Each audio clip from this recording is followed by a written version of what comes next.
When I saw my brother cruising around in a shiny red convertible, I knew something was off.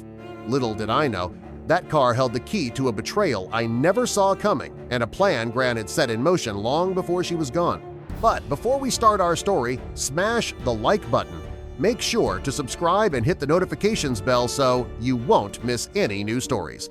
My name is Juniper. I'm 26 now, and I've been living out of state for 4 years. Honestly, it was the best decision I ever made to get away from my family and all the hurt that came with it. It wasn't like I ever felt a part of them. My parents had always favored my older brother, Maverick. You could say he was the golden child, but that doesn't even cover it. Growing up, I was just there. The spare, as Gran used to joke, though there was always a tenderness in her voice when she said it. That's part of why I left. Well, that, and Noel, my boyfriend. He convinced me it was time to live for myself, to create something outside the shadows of my family. We packed up our little car, and I moved with him to the city, away from my parents, Maverick, and all the memories. Noel, I swear I just couldn't stay there anymore. I told him over dinner once. I still remember how he'd smiled at me from across the table, his hand reaching out to grab mine. "You don't need to explain it to me again, June. You did the right thing," he had reassured me, squeezing my hand. "You deserve more than being the second choice." Even after 4 years away, I barely spoke to my family. Calls came less frequently, and texts became a rare formality. My parents? They didn't seem to mind, honestly. It was like I had just faded out of their lives. The only one who stayed in touch was Gran. She was the one person in my family who made me feel like I mattered. When I was younger, she'd sneak me chocolate bars when my mom wasn't looking or call me on the phone late at night just to hear how my day went. Gran didn't care if it was boring or if I felt like my life was a mess. She just listened. And then, one day, I found out she died. Accidentally. No call, no message, nothing. Can you believe that? I was scrolling through Facebook, of all places, and saw a post from an old family friend, Gran's picture, a date and a rest in peace note. I couldn't breathe. I stared at my phone, waiting for things to make sense, but they didn't. My heart felt like it had been ripped out of my chest. I dropped my phone on the table, stood up, and muttered, "Gran's gone." Noel looked up from the couch. "What? What do you mean she's gone?" "She died. No one even told me." I could feel the burn of tears, but it was more than sadness. It was anger and perhaps betrayal. How could they not tell me? Noel was up in a second, pulling me into a hug, but it didn't make any sense. Why hadn't my parents called me? Even Maverick? Nothing. I booked a flight back home that same night. I didn't care what it took. I had to visit Gran's grave. I had to say goodbye, at least on my own terms. The next morning, I found myself walking through my hometown, the place I hadn't seen in years, the place I had fought so hard to escape. Everything was, as I remembered, except one thing. As I stood at the corner of the street near the cemetery, I spotted something that made my blood run cold. My brother, Maverick, cruising by in a shiny red convertible. Maverick, the one who still worked as a cashier, who could barely make ends meet. He was driving a car that looked like it cost more than his entire life savings. Later that day, I was standing by Gran's grave, the soft rustle of the trees the only sound around.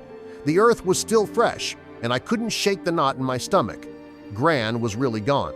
I hadn't been able to say goodbye properly, no chance to tell her how much she meant to me. The pain of finding out about her death through a Facebook post still stung like an open wound. As I knelt beside the grave, I heard footsteps approaching. I looked up to see Mr. Anderson, Gran's best friend. He was a kind, older man, always hovering around Gran, helping her with anything she needed. His face was somber as he approached. "Juniper, I'm so sorry," he said softly, standing beside me. "Your Gran, she was a one-of-a-kind lady." I swallowed the lump in my throat. She really was. I just wish I had more time with her. He nodded, his eyes distant. Then, after a moment of silence, he turned to me and asked, "Did you get the 20 she left you?" I blinked, stunned. "The what?" Mr. Anderson's brow furrowed. "Your Gran. She mentioned in her will that she set aside 20 for you. I just assumed you knew." My heart dropped. Suddenly, the red convertible Maverick was driving made all the sense in the world. The anger that had been simmering inside me boiled over. "No," I muttered, standing up, fists clenched at my sides. "I didn't know." Mr. Anderson's face paled. "Oh, Juniper, I'm so sorry. But I wasn't listening anymore. I had to get to Maverick's trailer. Now." I stormed back to my car, my mind racing. Maverick, who could never hold down a steady job, was suddenly driving around in a flashy car, and I hadn't thought twice about it. Of course, it was my money. The money Gran left me, the one person in my family who actually cared about me, and he stole it without a second thought. When I pulled up to Maverick's trailer, I was ready for a full-blown confrontation. But what I saw stopped me in my tracks. There, the red convertible was crumpled in the driveway, completely wrecked.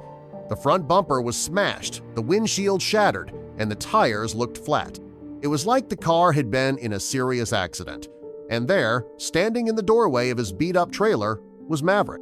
He was leaning on crutches, a cast covering his leg, and his face was bruised, a mess of cuts and scrapes. Karma had already caught up with him. I walked up to him, my anger momentarily replaced by shock. "Maverick, what the hell happened?" He shifted uncomfortably on his crutches, his eyes darting away from mine. It's nothing." "Nothing?" I gestured at the totaled car. "That doesn't look like nothing. What did you do? And why did you take Gran's money, Maverick?" He winced, knowing he couldn't avoid it any longer. "I didn't mean for it to go like this, Juniper. I just thought I'd borrow it. I was going to pay you back. But then I saw that car and—" "Borrow it?" I was incredulous. "You don't just borrow. 20-0, that wasn't left to you. Gran left that money for me, and you took it like it was nothing. And now look at you. This is karma, Maverick. This is what you deserve." Maverick opened his mouth to protest, but I wasn't finished. "You've always taken everything. My parents' attention, their affection, everything was always about you. But this was different. This was from Gran, the one person who actually gave a damn about me, and you stole it." Maverick hung his head. "I messed up, okay? I thought—" He didn't have an answer. We stood there in silence, the weight of everything hanging in the air. Then, just as I was about to turn and leave, my phone buzzed in my pocket. It was Mr. Clearwater, Gran's lawyer. "Mr. Clearwater?" I answered, keeping my eyes on Maverick. "Juniper, I've been going over your grandmother's will," Mr. Clearwater said. His voice was calm and steady, as though he knew I needed some reassurance. "There's something you should know. Your grandmother predicted this might happen." "What do you mean?" I asked, my heart pounding in my chest. "She knew Maverick might try to take the money, so she had a plan in place. The 20-0 was only a part of her estate.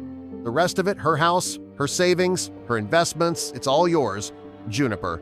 She left everything to you." I couldn't believe what I was hearing. "Everything?" "Yes, everything," Mr. Clearwater confirmed. "Your grandmother was very clear. She wanted to ensure you were taken care of, so you wouldn't have to rely on anyone." Tears pricked at my eyes, but they weren't just from sadness. Gran had known. She saw this coming, every bit of it, and she had protected me in the way only she could. Even in death, she was still looking out for me, still showing me that I mattered. I took a deep breath, steadying myself as I looked at Maverick. "I hope that convertible was worth it, Maverick. I hope you enjoyed the ride." "Juniper!" he started, his voice shaky. I held up my hand, cutting him off. "Don't! I'm done with excuses, Maverick. Just save it." Without waiting for a response, I turned and walked away, leaving him standing there, broken in more ways than one. For the first time, I didn't feel like the forgotten sibling. Gran had made sure of that. If this story touched your heart, here's another exciting read. When my grandmother asked us to come to her place to celebrate her birthday, I didn't expect my family to do what they did. Grandma was hurt by their actions, and I wasn't willing to let my family go unpunished. So I devised a plan that put them in their place.